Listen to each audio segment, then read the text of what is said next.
চট্টগ্রামের সংঘর্ষে আইনজীবী নিহত, আদালত বর্জনের ঘোষণা।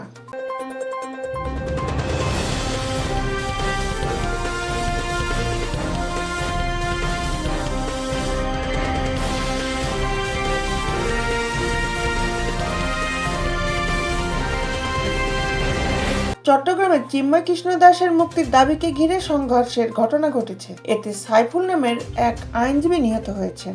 আজ মঙ্গলবার ২৬শে নভেম্বর বিকেলে লালদিঘি এলাকায় এই ঘটনা ঘটে। এদিকে এই ঘটনার প্রতিবাদে আগামীকাল বুধবার ২৭শে নভেম্বর আদালত বর্জনের ঘোষণা দিয়েছে আইনজীবীরা।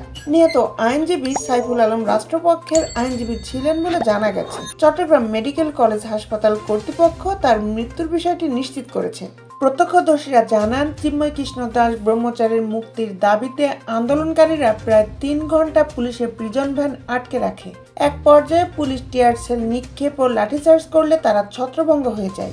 পরে আদালত প্রাঙ্গণ থেকে বের হয়ে রঙ্গম কনভেনশন হলের সামনে অবস্থান নেয় বিক্ষোভকারীরা।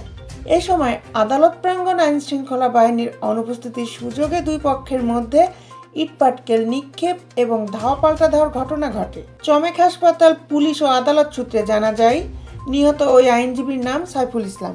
তিনি চট্টগ্রামের লোহাগাড়া উপজেলার জালাল উদ্দিনের ছেলে। মেট্রোপলিটন ম্যাজিস্ট্রেট কোর্টে সহকারী পাবলিক প্রসিকিউটর হিসেবে কর্মরত ছিলেন তিনি।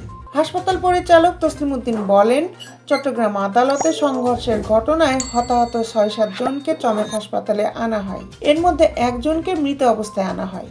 হাসপাতাল সূত্র জানিয়েছে, সাইফুলের শরীরে ধারালো অস্ত্রের একাধিক আঘাত ছিল। দেশ বিদেশের আপডেট নিউজ পেতে আমাদের সাথেই থাকুন। Justice television, Dhaka.